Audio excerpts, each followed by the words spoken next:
Greetings and salutations, friends. If you've been around these parts for a minute, you know I love a moment of historicism in fashion. That is when a modern fashion moment references a historic fashion moment. I also love a good vintage pattern and a moment of historicism in a vintage pattern, even if that moment is imagined by me. I was recently imagining these groovy 1970s ladies as wearing an Italian Renaissance giornea/gamora. I mean, obviously, right? When I realized I was actually imagining a much more recent moment of historicism, specifically Gucci's 2018 resort collection, or the late 20-teens renaissance of the House of Gucci, led by creative director Alessandro Michele. Michele is no stranger to a good historical reference. There are many in his collections. In fact, I've heard he prefers the term fashion archivist to designer. Like the Italian Renaissance, layering and textiles are important to his overall aesthetic. But it's more than just a magpie nest of sequins and gold embroidery. Alessandro is pretty famous for layering ideas and concepts. This particular collection was set in Florence, Italy, and took sometimes literal inspiration from the Italian Renaissance. There are also 1960s, 70s, and 80s references, classical Greek, which would have been right at home during the Italian Renaissance, whatever this is, and Michele's general brand of geek chic. Historical vintage hodgepodge with seemingly random bits of modern weirdness thrown in. If that isn't the tagline for this channel, I don't know what is. Like Gucci did when they were accused of ripping off Dapper Dan, ironically also during this collection, I'm going to lean into this reference, making this video vintage, but make it historical, but make it Gucci. So this is the pattern that started this whole endeavor, and we're going to be starting with this pattern, but reimagining it as a late 15th century camicia, gamora, and giornea combination. A gamora, by the way, is sort of like this. This is Mary Magdalene, so this is a little bit more stylized than a normal gamora, but you kind of get the idea. I don't know, I really love her sleeve. I think that this is pretty awesome. The shape of it, I mean, obviously the pearl encrusted bird here is just magnificent. The camicia is kind of the base garment, usually made of white linen, and you can kind of see hers right here poking out on top, and this is supposed to be it as well, poking out of her sleeve. Her hands always freak me out in this portrait. This is a giornea. This is actually a really good example of the full layering effect. So you have the loose giornea on top, you've got the tighter fitting gamora, which is this kind of like coppery reddish layer right here, and then you can see her camicia sort of poking out as well. This is all just like status symbol. So I'm channeling all of this in this. I mean, right? You can see where I was going with this. Maybe not. We are also referencing this look specifically from the 2018 resort collection from Gucci. I mean, this basically is a camicia, gamora, and zamara from like the mid-16th century, I would say. We obviously don't want to copy that exactly, so that's why I am referencing the late 15th century instead of the mid-16th century. 20% different, right? Copyright law. Kind of picturing my ensemble as having 3 layers. A sort of camicia stand-in, a gamora stand-in, and the camicia and gamora in my case are gonna be kind of, I don't know, they're kind of gonna play off of each other in a different way, I think. And then an outer layer that's gonna be more of like this vesty type giornea moment. The giornea is gonna get its own video, so we're gonna focus on the bottom 2 layers in this video. I want the base dress, which is gonna kind of be based off of this, to be more like the camicia. So I want to actually shape it similarly to how a camicia would be shaped, meaning that the front and back are just going to be rectangles, and then the flare of the skirt will be achieved through a triangular gore. I do like their sleeve. It's got this conservative poof on it, but I do want to kind of turn that up a little bit. I want it to kind of reference that Mary Magdalene portrait a little bit more. For the gamora, I have a gamora bodice that I've used several times, so I know it fits really well. And I'm just going to make that without any sort of skirt on it to kind of act as like a Renaissance corset almost, even though corsets didn't exist during the Renaissance, of course. It's just gonna kind of have that vibe, I guess. I'm gonna try to find some way of incorporating a t-shirt into that somehow. So we'll figure that out. Yeah, guess I should probably make those patterns now.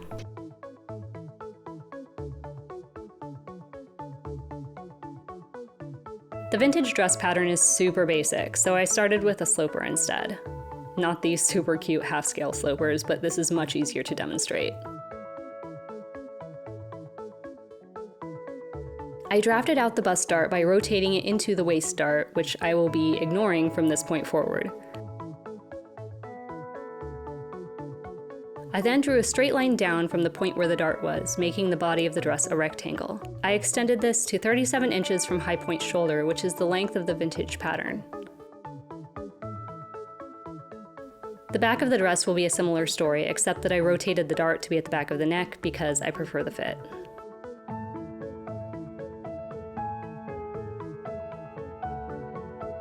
I did use the vintage pattern's sleeves as a starting point, but made the sleeve cap about 30% bigger by slashing and spreading the pattern both horizontally and vertically.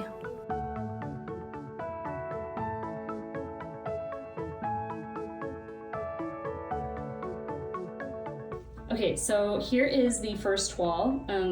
Pardon my odd studio space at the moment. I'm currently giving it a little bit of a redo, so it's looking a bit rough right now. But the toile looks great, so that's all that matters, right? The only thing that's weird is the side seam right here. This is a straight edge and this is a bias edge, which is why this one's hanging straight and this one's like pushing forward.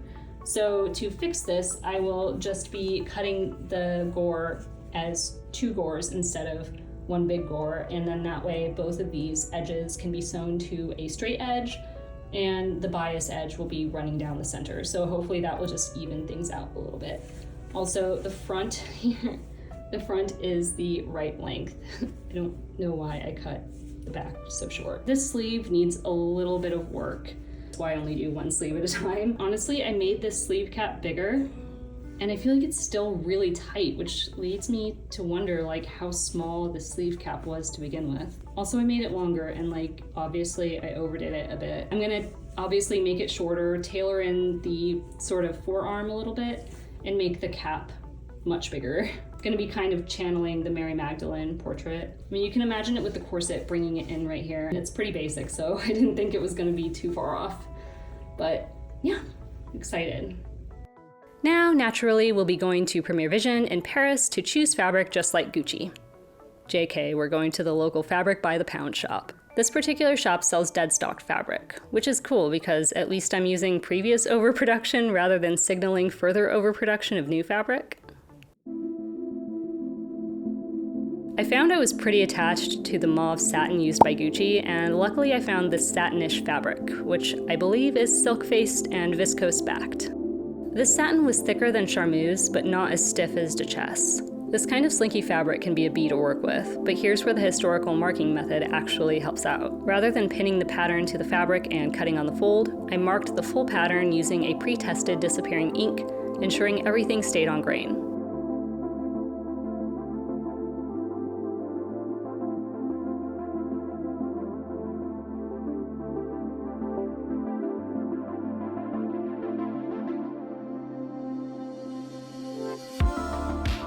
I calculated the gores by using the full hem circumference of the vintage pattern, halved for front and back, minus the width of my current body rectangles, then halved again. I then made a rectangle the length from my hip to the bottom of the hem and the calculated width, and marked it diagonally so that the rectangle contains two gores.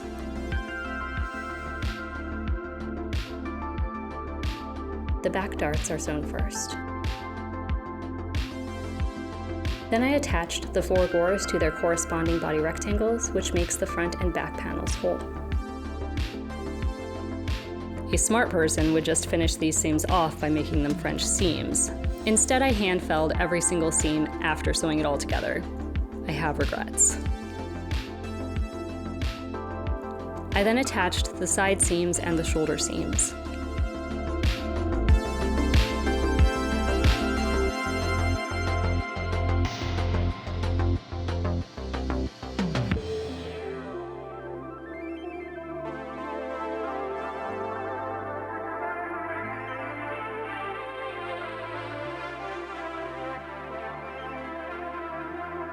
I sewed a bias strip to the neck edge, right sides together, flipped the strip inwards, and pressed with just a tiny lip to the inside so the seam won't show from the right side.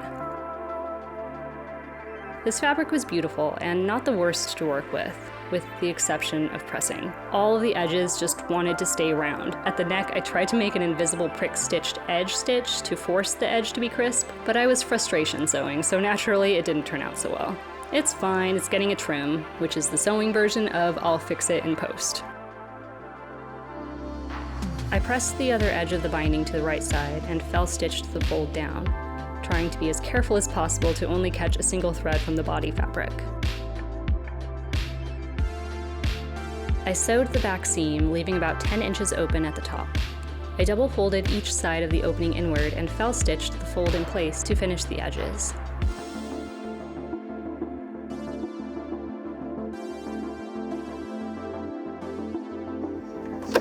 I sewed the long sleeve seams and sewed 2 lines of big gathering stitches along the sleeve caps. I pre-gathered the sleeve caps. These are way too big to be straight eased into the shoulder, which takes a lot of the pressure off, to be honest. I attached the sleeves from the inside of the garment, right sides together, attaching first along the bottom arm side where there's no gathering, then matching my top notch with the shoulder seam, and working to make the gathers as even as possible.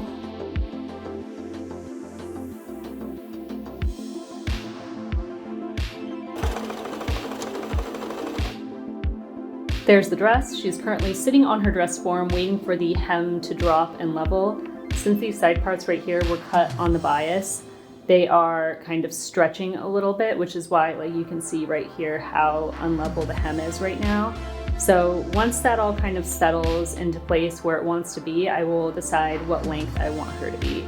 So while I'm waiting for the hem to kind of level out and set, I'm going to be working on the corset. Just in looking through the Gucci shows a little bit more, I've noticed that there are a ton of t-shirts that are just kind of like layered into each look, which is not surprising at all. T-shirts are a very easy sell in the fashion world. So I obviously want a t-shirt sort of layered into my look somewhere, and I think that the best place for me to do it is as the corset. Pretty excited about this because this is me going back to my roots in fashion. My entire graduate collection was deconstructed t-shirts, so I'm pretty excited to be incorporating this, even though I feel like deconstructed t-shirts are kind of just like old hat at this point. But I'm still excited to do it. Poor camera is like my usual brain right now. I've got this Metallica t-shirt, which is kind of ruined. It has an oil stain down the front of it, which is down here, and you won't actually be able to see in the corset because I'm just gonna obviously cut out like the logo as the main part of the corset. There are a few things that you need to keep in mind when you are working with shirts like this, especially if you wanna do something structured like I wanna do, then you have to actually back it with something. So I'm gonna be using some interfacing in a moment to give this a little bit more structure. For right now, I just need to kind of cut this whole thing apart to make it more or less like one sheet of fabric, and then do the interfacing on the other side of it.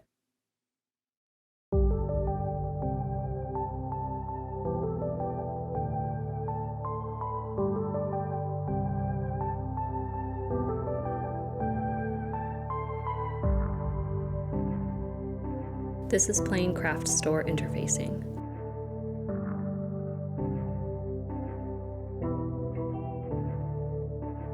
I carefully positioned the pattern over the wording. Could have done something more subversive, like make the wording go off the edge, but nah. I want this to conceptually emulate the t-shirt in the Gucci look.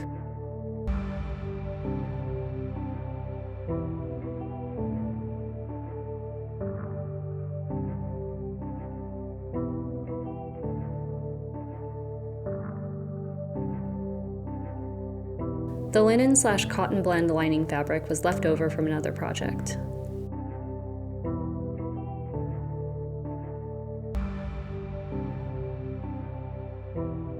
Despite being anachronistic for a 1480s corset made from a t-shirt, I wanted to keep the diagonal lines from the Gucci look, so I marked them in chalk on the form.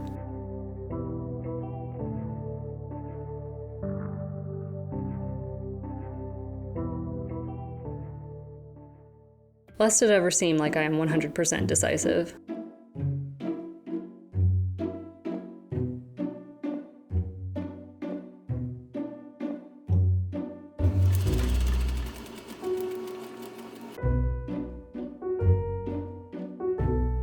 I matched up the self and lining pieces separately, and sewed the neck edge, arm side edge, and bottom edge, and rewind. I matched up the self and lining pieces, right sides together, and sewed the neck edge, arm side edge, and bottom edge. Again.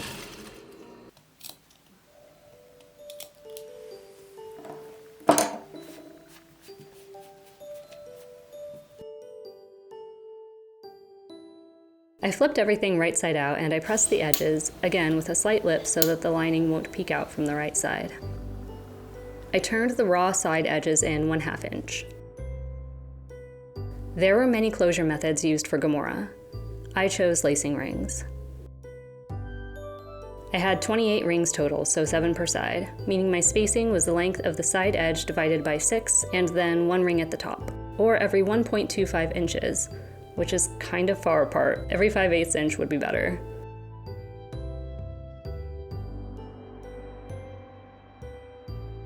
I basted the rings in place. I added the same jacquard ribbon to the right side of the front side edge, but not the back, since the back is on a curve.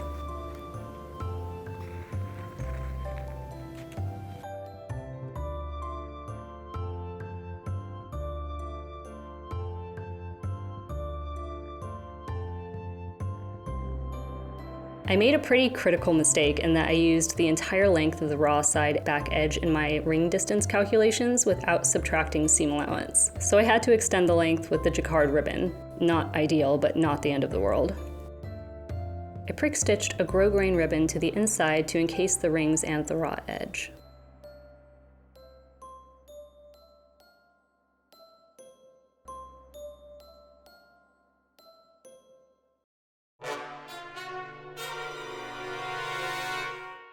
And believe it or not, thus ends part 1 of But Make It Gucci. Will that extended piece actually work out? Whatever happened with the hem? What new shenanigans will a Journea conjure up? Guess you'll just have to stick around and find out next week. Just kidding, it's not gonna be next week, but hit the subscribe button and we'll all find out how this finishes up in about 2 weeks. Bye. Okay, so talking, hi, hello, gesticulating, being a normal human, looking at my burn mark, my pattern. Cool.